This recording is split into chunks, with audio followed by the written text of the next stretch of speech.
Good morning all of you.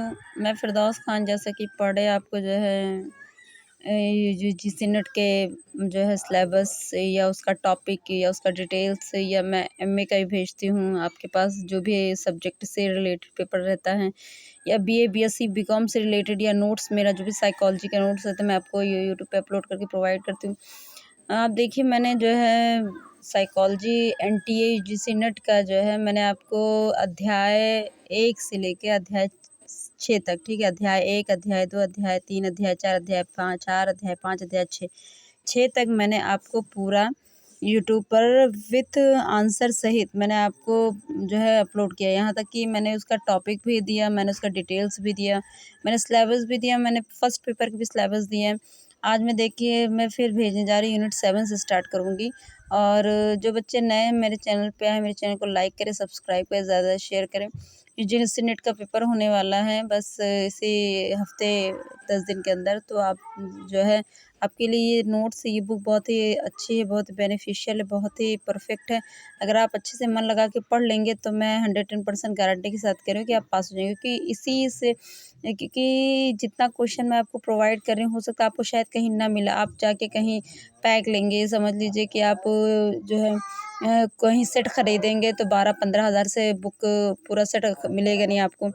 और जैसे मान लीजिए अगर आप जो है किसी ऑनलाइन क्लासेस करने के लिए करते, तो ऑनलाइन क्लासेस करने के लिए 10,000 रुपये से कम मिल, लेकिन आपको फ्री में अगर कोई चीज़ मिल रहा है, सिर्फ क्या करना है, सिर्फ आपको मेरे चैनल का नाम है माइंडफुल ह्यूमन साइको एनालिसिस। सिर्फ आप मेरे चैनल को लाइक करिए, सब्सक्राइब करिए, ज़्यादा शेयर करिए। आपको सारे नोट्स, सारे टॉपिक, कुछ भी आप सिर्फ उस पर कमेंट्स करिए, आपको तुरंत अवेलेबल मिलेगा। मैंने अब जो है कल रात में 2 टॉपिक दो जो है वीडियोज़ भेजे थे, शॉर्ट वीडियोज़ थे, वेरी शॉर्ट वीडियोज़ थे। उसमें मैंने भेजा था स्टैटिस्टिक्स, साइकोलॉजी स्टैटिस्टिक्स। तो बच्चों ने कहा कि जो है आप जो इसका वो करिए, भेजिए, जो है सॉल्व करिए। तो जिस दिन मैं बोर्ड पे पढ़ाऊँगी उस दिन मैं सॉल्व करूँगी, ठीक है? मीन, मीडियन, मोड जो भी है मैं सारा सॉल्व कराऊँगी। तो आप देख लीजिए, ये अरिहंत की बुक है, अरिहंत एंटी मनोविज्ञान का पेपर सेकंड है, ठीक है? पेपर सेकंड है। और जो है मैं आपको इसका यूनिट 7 से स्टार्ट करती हूँ, ठीक है? अध्याय 7 से। तो आप देख लीजिए, अध्याय 7 का नाम है सहसंबंध विश्लेषण एवं प्रतिगमन, ठीक है? पेपर का नाम अध्याय का नाम देख लीजिए, सहसंबंध विश्लेषण प्रतिगमन। इसके अंदर देखिए टॉपिक में लिखा हुआ है कि सांख्यिकीय में सहसंबंध विश्लेषण एवं प्रतिगमन एक बहुत ही महत्वपूर्ण संप्रति है। इसमें सहसंबंध विश्लेषण घटनाओं के सह परिवर्तन के संबंध को बताता है, जबकि प्रतिगमन संबंध की प्रवृत्ति और मात्रा के बारे में भावी अनुमान प्रदान करने में सहायता करता है, ठीक है? आप अच्छे से देखिए, मैं ज़ूम करके दिखा रही हूँ कि अगर जिन बच्चों को पढ़ना होगा, जिन बच्चों को लिखना होगा, वो अच्छे से पढ़ सकते हैं, अच्छे से लिख सकते हैं, उसका नोट्स बना सकते हैं, कोई दिक्कत नहीं है। क्योंकि मेरा जो नोट्स है वो आपको लिए बहुत ही अच्छा, बहुत ही सटीक नोट्स है, ठीक है? आपको मुश्किल है कि अगर ये आपको कहीं अवेलेबल मिलेगा। मैं एक-एक साइड का पूरा वीडियो आपको बना के भेज रही हूँ। सहसंबंध की परिभाषाएँ हैं, मनोवैज्ञानिकों ने अपने-अपने अकॉर्डिंग जो है इसको बताया। फिर इसमें देखिए टाइप्स बताया है, सहसंबंध के टाइप्स है, गुणात्मक सहसंबंध है, रेखीय सहसंबंध है, वक्रीय रेखीय सहसंबंध है, परिमाणात्मक सहसंबंध है, का सारी काफ़ी चीज़ें हैं इसमें। देखिए वक्र रेखीय सहसंबंध का चित्र भी बना हुआ है। कभी-कभी इसमें एक-एक पॉइंट पूछ लेता है, क्या देखिए क्वालिटेटिव कोरिलेशन के बारे में। आप एक चीज़ याद रखिए, जो जब नेट में कोई क्वेश्चन आता है तो बहुत डीपली पूछता है, अंदर से अंदर वो डीप बिल्कुल जाके पूछता है।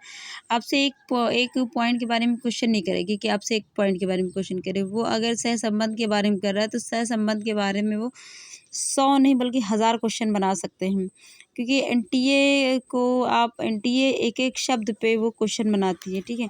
तो आप जो है, जो बच्चे जो इंटरेस्टेड है या जिन्होंने फॉर्म फिल किया है यूजीसी नेट का, जिनका एग्ज़ाम होने वाला है जून में, तो उनके लिए बहुत ही अच्छा है, क्योंकि साइकोलॉजी का जो है वो सारे सब्जेक्ट से जो है आपका रिलेटेड रहता है। वो आपका कहीं न कहीं क्वेश्चन आपको किसी न किसी से मैच करेगा ज़रूर।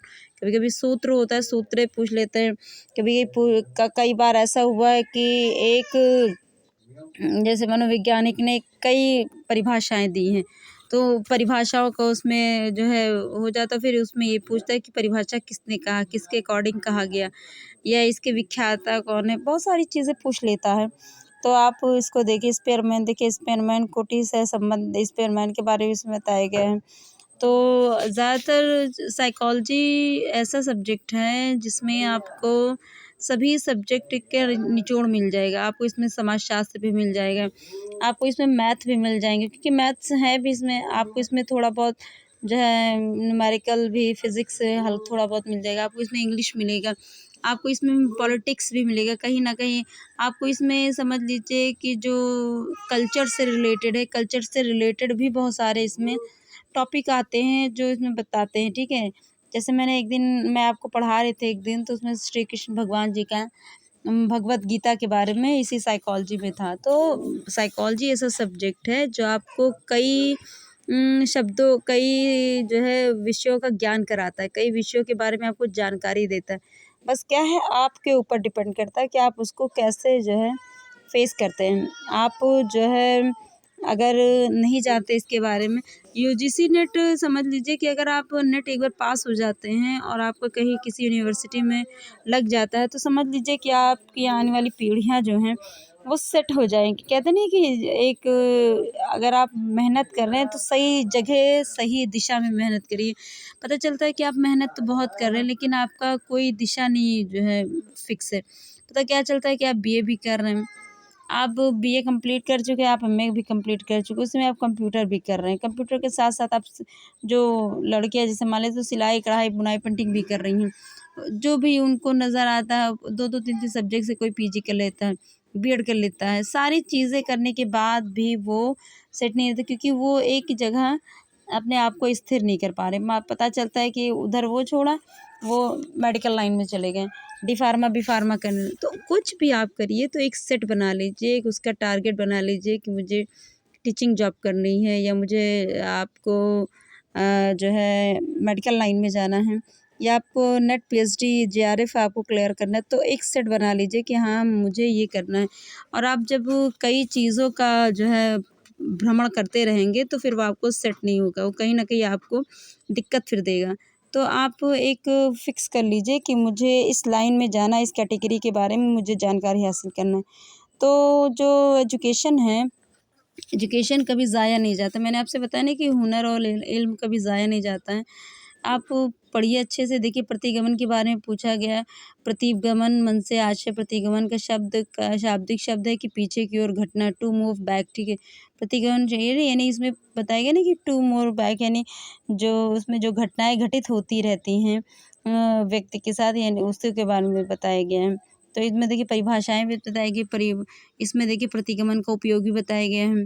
आप अच्छे से देख लीजिए। देखिए प्रतिगमन में अंतर भी बताया गया है, और जो है मनोवैज्ञानिकों ने अपने अकॉर्डिंग इसमें अंतर भी बताया गया, प्रकार भी बताया गया प्रतिगमन का कि प्रतिगमन क्या होता है। और जो है इसमें कई चीज़ें बताई गई। साइकोलॉजी में समझ लीजिए कि अगर आप ढूंढने लगेंगे तो बहुत सारी ऐसी चीज़ें होंगी जो आप कोई पढ़ेंगे तो लगेगा कि कभी आपने पढ़ा नहीं, क्योंकि जब कंप्यूटर और वेब तो ऑनलाइन होने लगा है।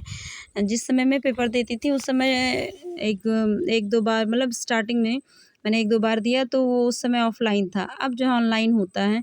तो जब भी आप एक नहीं जितनी बार बैठेंगे कंप्यूटर पे, ऐसा लगेगा कि आपने पहली बार देखा है कंप्यूटर।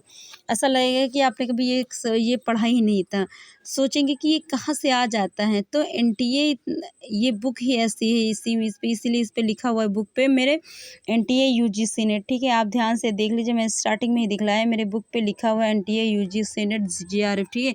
यानी सारी चीज़ें एक एक पॉइंट आपको इस बुक से मिलेगा।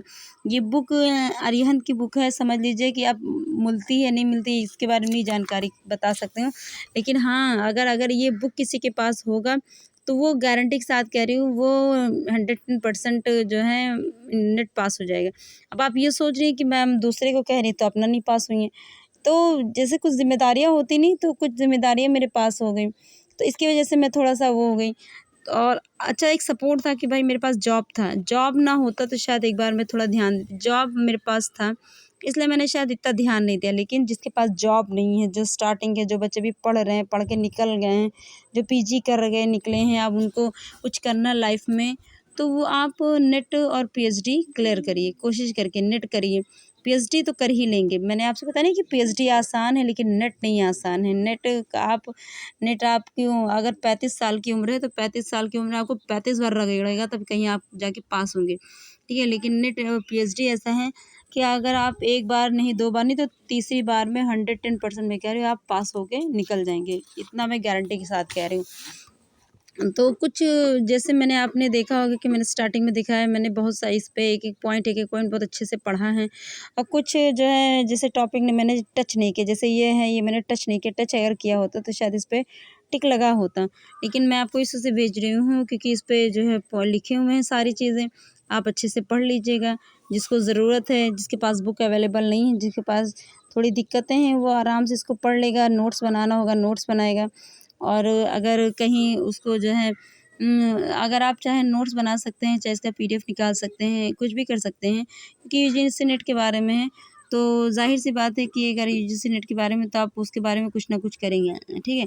अब आप देखिए, इधर क्वेश्चन भी देखिए, मैंने टिक भी नहीं किया क्वेश्चन का। और मैं आपको इसका वो भेज दूँगी, उत्तरमाला भेज दूँगी, आप ध्यान दे लीजिएगा। आप बहुत आराम से देखिए, क्वेश्चन नंबर 1 है। इसमें भी जो भी जितने भी क्वेश्चन होंगे मैं आपको उत्तरमाला भेज दूँगी, उत्तरमाला से आप क्वेश्चन टिक कर लीजिएगा, ठीक है। जितना भी क्वेश्चन आएगा 100-150 क्वेश्चन मैं आपको उत्तरमाला में दे दूँगी। और उत्तरमाला से आप टिक, क्योंकि आप मेहनत करिए, थोड़ा बहुत टिक करिए और आप पढ़िए लिखिए उसको।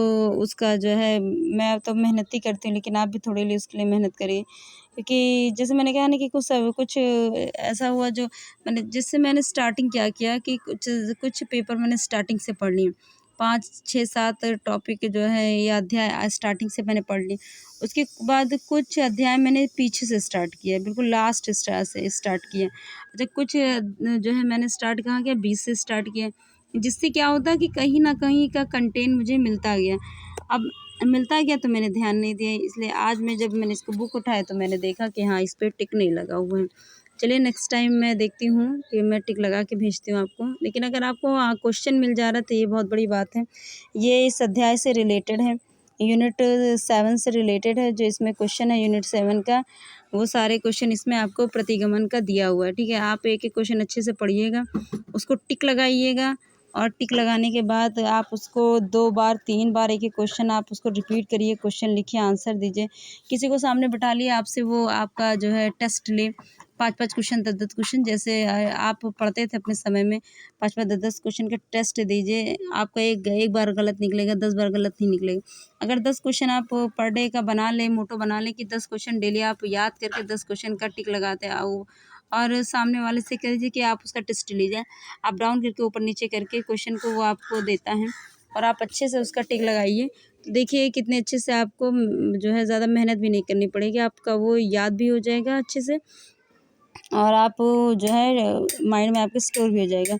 तो आप देखते रहिए, क्योंकि ये साइकोलॉजी का पेपर जो है सेकंड है। पेपर फर्स्ट तो जनरल रहता है, जनरल में सभी के सब्जेक्ट क्या आ जाते हैं।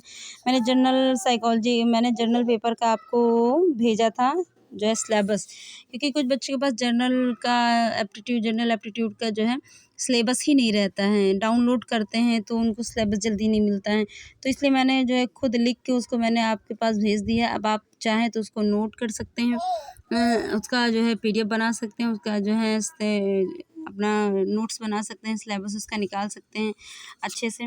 ये जो क्वेश्चन है इस पे जो है पैराग्राफ वाला भी दिया रहता है, कोट भी दिया रहता है, इसमें जो है जो मैच द फॉलोइंग भी दिए रहते हैं।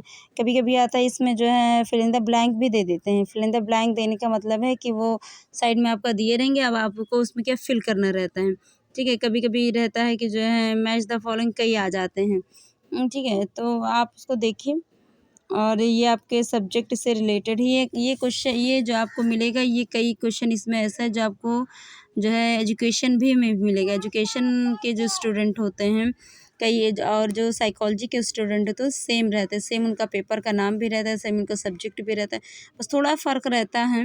अब साइकोलॉजी है प्रैक्टिकली सब्जेक्ट है, तो इसमें प्रैक्टिकल होता है, बहुत सारी प्रैक्टिकल से रिलेटेड आते हैं। मैंने आपसे बताया था कि प्रैक्टिकल का ही मैं आपको भेजूँगी। ये देखिए कोड दिया हुआ, मैंने आपसे कहा था कि कोड भी आता है इसमें, सुमेलित करना भी आता है, सारी चीज़ें आती हैं। तो आज यूनिट 7 का मैं आपको भेज रही हूँ। यूनिट 7 कह लीजिए, अध्याय 7 कह लीजिए, अध्याय 7 का मैं आपको भेज रही हूँ। इसमें 33 अध्याय हैं, ठीक है। 10 यूनिट्स तो आपका वो समझ लीजिए कि सिलेबस है, ठीक है। लेकिन उस सिलेबस में एक सिलेबस में कितने कितने पॉइंट हैं, सब मिला के आपका इसमें 33 अध्याय है। तो 33 अध्याय का मैं आपको पूरा भेजूँगी, ठीक है। आप उसको अच्छे से देखिएगा और ज़्यादा से ज़्यादा मेरे चैनल को लाइक करिए, सब्सक्राइब करिए, शेयर करिए। देखिए इसमें कितना क्वेश्चन है, 138 यानी 138 क्वेश्चन, 138 क्वेश्चन का मैंने आपको पास भेज दी। अब आप देख लीजिए, देखिए 2018 का, देखिए मेरा टिक भी लगा हुआ है। जो मैंने पढ़ा है वो मैंने टिक लगाया है। 2018 का देखिए क्वेश्चन है, 2017 का नवंबर में आया क्वेश्चन, देखिए इसमें टिक भी लगा हुआ है। वो 1 2 3 क्वेश्चन हो गया, ये 3 और 4 क्वेश्चन हो गया। तो जो पुराने क्वेश्चन आएंगे वो उसका टिक भी लगी है। देखिए 2017 का देखिए मैंने लिखा भी है। 2017 का क्वेश्चन है, तो क्वेश्चन नंबर 5 6 7 देखिए इसमें भी लिखा हुआ आयु बराबर मानसिक बटा वास्तविक, ये है, ठीक है। ये देखिए सुमेलित करना आया है। ये 2016 में मैंने आपसे बताया था कि 2016 में ये क्वेश्चन आया था। आप एक बार मैच कर लीजिएगा, क्योंकि 2016 का मैंने पेपर दिया था। 2016 का मैंने सारा क्वेश्चन एक रजिस्टर में नोट कर लिया, ये ध्यान दीजिएगा। आप एक बार मैच कर लीजिएगा क्वेश्चन ज़रूर। देखिए क्वेश्चन नंबर इसमें 8 9 ये सब 16 के 8 9 10 11 12 से लेके जो है 18 क्वेश्चन तक 2016 का दिया हुआ है। ये देखिए 2015 का भी दिया क्वेश्चन है। आप देखिए मैंने आपसे बताया नहीं कि जो है कोड भी दिया रहता है, उसमें ABCD रहता है, पैराग्राफ वाला भी दिया है। 2014 में क्वेश्चन है। जब ये सब 2014 15 16 उस समय क्या होता था, उस समय जो है ऑफलाइन पेपर आता था। तो ऑफलाइन की वजह से पेपर लोगों के पास रहता था। मेरे पास भी पेपर है 2016 का, मैं आपको दूंगी किसी समय। लेकिन 2016 का देखिए जो मैंने क्वेश्चन आपको दिखाया है, मेरे पास पेपर है, मैंने सारा नोट भी किया है अपने रजिस्टर पे। एक बार मैं किसी दिन आपको भेजूंगी। आप जो है देखिए उत्तरमाला मैं आपको भेज रही हूँ। आप मैंने आपसे बताया नहीं कि 138 क्वेश्चन है। 138 क्वेश्चन का आप अच्छे से टिक करिए, एक एक पॉइंट देखिए। मैं बहुत स्लो आपके पास भेज रही हूँ वीडियो बना के, कि आपको ज़रा से भी न लगे कि हाँ मैम ने बहुत जल्दबाजी में बनाया और आंसर पूरा नहीं हुआ, ठीक है। देखिए 138 क्वेश्चन है पूरा, 138 क्वेश्चन का मैंने आपको भेज दिया है। उसके बाद फिर जो नीचे क्वेश्चन दिया हुआ था विगत वर्ष में आने वाला, ये भी सारे देख लीजिए। ये भी सारे इसका भी लगा हुआ है पूरा इस पे आंसर पूरा लिखा हुआ है। उत्तरमाला मैं आपको दे रही हूँ, आप उत्तरमाला से टिक कर लीजिएगा। और इसमें जो है यूनिट 8 भी है, ये देखिए यूनिट 8, ठीक है। यूनिट 7 हो गया, यूनिट 8। अब मैं आज आपको इस 7 और 8 दोनों भेज रही हूँ। कल मैं आपको 9 और 10 भेजूँगी, ठीक है। ये अध्याय 8 है, प्रायोगिक अभिकल्प, ठीक है। प्रायोगिक जिसको बोलते हैं प्रैक्टिकली, ठीक है, प्रायोगिक प्रयोगशाला, यानी मनोविज्ञान शोध जो होता है ना, जो रिसर्च होता है, तो उसके बारे में बताया गया। रिसर्च मैंने आपसे बताया, रिसर्च बहुत इंपॉर्टेंस है। रिसर्च सब में आपका मान आ जाएगा। अगर आप कोई भी सब्जेक्ट हो, रिसर्च एप्टीट्यूड ज़रूर आता है। तो लिखिए, देखिए लिखा मनोविज्ञान शोध में प्रायोगिक विकल्प डिज़ाइन का अत्यधिक महत्व है। यह एक वैज्ञानिक शोध विकल्प है जिसके अंतर्गत एक समस्या समाधान को वैज्ञानिक तरीके से खोजा जाता है, ठीक है। यानी किसी भी प्रॉब्लम का सलूशन आपको इसमें मिलेगा। इसमें क्या मनोवैज्ञानिक अपने अकॉर्डिंग देते कि व्यक्ति के अंदर जो बदलाव आते हैं, जो मैनिपुलेशन आता है, उसके माइंड को जो डिस्टर्ब होता है, तो वो किसके वजह से उसको डिस्टर्ब चल रहा है, उसके माइंड में डिस्टर्ब चल रहा है, या उसकी कोई बीमारी है, या कोई टेंशन है, या कोई एंजाइटी है किसी टाइप का, तो ये सारी चीज़ इसमें आपको दिखाता है। प्रायोगिक में समझ लीजिए कि एक व्यक्ति का जो है निरीक्षण किया है, उसका कहते हैं, उसके बैठ के उसका निरीक्षण किया जाता है कि उसके माइंड में क्या चल रहा है। उसके माइंड में समस्याएं जो आती हैं, जटिल समस्याएं या साधारण समस्याएं या कोई भी विश्लेषण समस्याएं, तो उसके प्रकार किस टाइप की होती है, कितनी दिक्कतें होती हैं, ये सारी चीज़ें देखिए। इसमें अनोवा के प्रकार बताए हैं। अनोवा के प्रकार को एक तरफा अनोवा और उधर भी बताया। इसमें देखिए क्वेश्चन भी दिया हुआ है, अनोवा का क्लासिफाइड किया गया है और इसमें सॉल्व भी दिया गया है। आप देख लीजिए, जो बच्चे जो है मैथ्स के स्टूडेंट होंगे वो तुरंत सॉल्व कर लेंगे, क्योंकि मैंने आपसे बताया ना कि साइकोलॉजी में जो है मैथ्स भी रहता है। तो आप ये देखिए, इसका पूरा सोल्यूशन दिया हुआ है इसमें, जो अनोवा का है, अनोवा का जिसमें सोल्यूशन पूरा कम्प्लीटली दिया हुआ है, आप सोल्यूशन देख लीजिएगा। और इसके कारक भी दिए हुए हैं। अनोवा कारक के फैक्टोरियल दिया हुआ, लिखा हुआ 2 फैक्टर डिज़ाइन के होते हैं। और चर इसमें चर के बारे में बताया गया। देखिए चैपलिन के अनुसार बताया गया कि कारक के विकल्प वो प्रायोगिक श्रृंखला जिसमें अनेक प्रयोगात्मक प्रवृत्तियों को निर्धारित यानी जैसे देखिए इसमें उनका एक ही प्रयोग ये 2 या 2 से अधिक स्वतंत्र नहीं, अगर आपके आपके जो एक्सपेरिमेंट अगर रिसर्च किया जा रहा है तो 2 बार किया जाएगा, 3 बार किया जाएगा। जब तक आंसर मिल नहीं जाएगा तब तक आपके पास वो रिसर्च किया जाता है। ठीक है? तो ये आपका जो है प्रायोगिक विकल्प है जो यूनिट 8 है। इसमें देखिए सारे पॉइंटेज एक-एक पॉइंट लिखे बिटवीन एसेस, एमंग एसेस सारी चीज़ें इसमें हैं। आप ध्यान से इसका देखिएगा क्योंकि ये जो है आपका इसमें सूत्र भी हैं, कई सूत्र भी हैं। सूत्र के अकॉर्डिंग आप अपने उस पेपर को सॉल्व करिए। सूत्र के अकॉर्डिंग आप उसका जो है उसका पुनरावृत्ति करिए, उसका मापन करिए, उसका मेज़रमेंट करिए।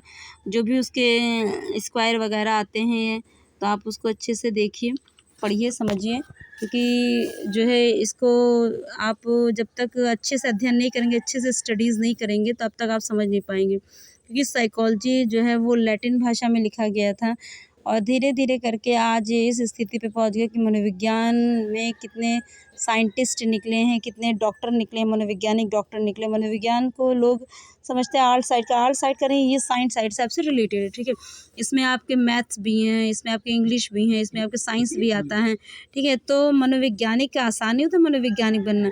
एक मनोवैज्ञानिक डॉक्टर को देख लीजिए तो वो आपकी पूरी जीवन की कथा आपके सामने सुना देगा, पूरा आपके जो लाइफ से रिलेटेड जो भी प्रॉब्लम आपके लाइफ में चल रहा होगा वो सारी बातें आपको बता देगा, ठीक है? देखिए इनोवा के उद्देश्य भी हैं इसमें, ये यूनिट 7 है, ये यूनिट 8 है, ठीक है? आप देखिए इसमें अच्छे से, इसमें चरण भी इसके दिए हुए हैं और आप एक-एक पॉइंट को देखते रहिए।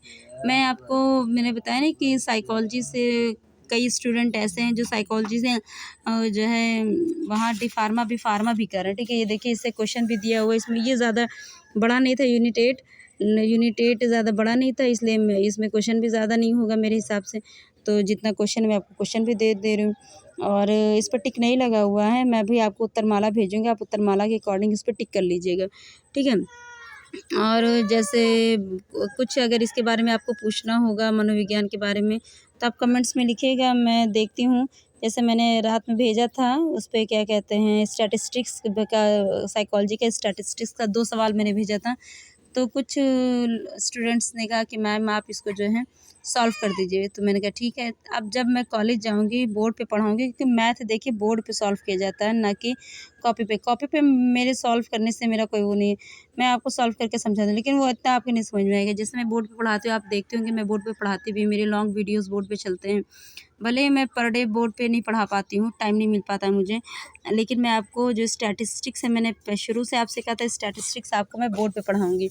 आप अच्छे से उसको देखिएगा, पढ़िएगा, समझिएगा कि कोई बहुत टफ़ नहीं है। अगर आपको जोड़, गुणा, घटाना, भाग आता है, आपको न्यूमेरिकल में थोड़ा बहुत आता होगा तो आप आसानी से कर ले जाएँगे, बहुत टफ़ नहीं है, बहुत ईज़ी है। जो बच्चे नहीं जानते होंगे उसके बारे में वो देखेंगे जब वीडियोज़ तो उनको लगेगा कि हाँ, बहुत ईज़ी है। वो लग जाएगा, देखते ही लग जाएगा उनको कि ये बहुत टफ़ नहीं है वो। इस वजह से क्योंकि जो मीन है, मीडियन है, मोड है, एक दूसरे से रिलेटेड है बट थोड़ा बहुत 19-20 का फ़र्क है दोनों में, तीनों में। ठीक है, तो इसमें मैं यूनिट 8 का जो है प्रायोगिक विकल्प जो आपका यूनिट 8 है, इसमें आपका जो है ज़्यादा टॉपिक नहीं था, मैंने आपको टॉपिक का डिटेल्स भी दे दिया, इसमें क्वेश्चन देखिए दिया हुआ, मैं क्वेश्चन भी आपको दे रही हूँ, क्वेश्चन पे के टिक नहीं लगा हुआ लेकिन मैं उत्तरमाला आपको भेजती हूँ, आप उत्तरमाला से टिक कर लीजिएगा और जो इसमें क्वेश्चन आएँगे जैसे मान लीजिए विगत यानी पिछले वर्षों में जो भी क्वेश्चन आया होगा, मैंने आपसे पहले बताया था कम से कम 8 साल, 10 साल, 5 साल पुराने आप जो हैं उठाइए क्वेश्चन पेपर, ठीक है? आप उसी से देखिए, क्वेश्चन पेपर ज़्यादातर उसी से आता है, ठीक है? तो ये देखिए सुमेलित आया है, मैच द फॉलोइंग जिसको बोलते हैं। आप क्वेश्चन पेपर देखिए अच्छे से और जितना क्वेश्चन आएगा मैं सारा क्वेश्चन आपको दूँगी। क्वेश्चन से कोई दिक्कत नहीं है, सुमेलित में सारा आपको करवाऊँगी। आप ये कथन एक तरह है, आप इसको कथन को इसमें जो है को वो विगत वर्ष वाला क्वेश्चन नहीं दिया गया है इसमें पिछले वर्ष का, इसमें इसी से रिलेटेड यूनिट 8 से रिलेटेड ही क्वेश्चन दिया गया है, ठीक है? आप देखिए, तो कुछ पे मैंने टिक भी किया है क्योंकि शायद हो सकता है ये क्वेश्चन आया रहा होगा। मेनोवा किसका विस्तार है? ठीक है, तो ए एनोवा, ठीक है? मेनोवा होता है ए, बी दोनों, ठीक है? तो ये देखिए इस पे लिखा हुआ है, आप देख लीजिए। इसमें विस्तार पूर्व पूछे तो आप एक-एक पॉइंट देख लीजिएगा, कोई दिक्कत नहीं है। और अगर आपको लगता है कि जो है कुछ हो सकता है कुछ मिस्टेक हो गया होगा, कुछ क्वेश्चन में, कुछ पेपर में, तो आप उसको देख लीजिएगा, समझ लीजिएगा, ठीक है। और ये देखिए उत्तरमाला मैं भेज रही हूँ आपको, उत्तरमाला आप अच्छे से देखिए। उत्तरमाला पे टिक लगा हुआ, जैसे उत्तरमाला आप देख लेंगे तो उत्तरमाला से कोई दिक्कत नहीं, क्योंकि जैसे उत्तरमाला ये रहता है उत्तरमाला से कि क्वेश्चन आपका गलत नहीं होगा। हो सकता है बाई चांस, इतनी मोटी बुक है, मैं पढ़ रही होंगी तो कुछ छूट गया होगा, तो ऊपर नीचे हो गया होगा, तो ये आप जब देखेंगे तो आप अच्छे से इसको देख लेंगे कि हाँ ये कहीं छूटा नहीं है। तो ये आपको मैं आज यूनिट 6 और यूनिट 7 दोनों भेज रही हूँ। अब यूनिट 7 और यूनिट 8 मैं आपको भेजी हूँ, यूनिट 9 और 10 इंशाल्लाह मैं आपको कल भेजेंगे। तो मेरे चैनल को लाइक करिए, सब्सक्राइब करिए, ज़्यादा से ज़्यादा शेयर करिए। आप लोग से अनुरोध है कि आप लोग मेरे चैनल को आगे बढ़ाइए, मोनेटाइज़ करवाइए कोशिश करके, क्योंकि मैं आपको सारे जो है टॉपिक आपको प्रोवाइड करती हूँ, ठीक है। तो आप मेरे चैनल को लाइक करिए, सब्सक्राइब करिए। Thank you very much all of you, and thank you support for me.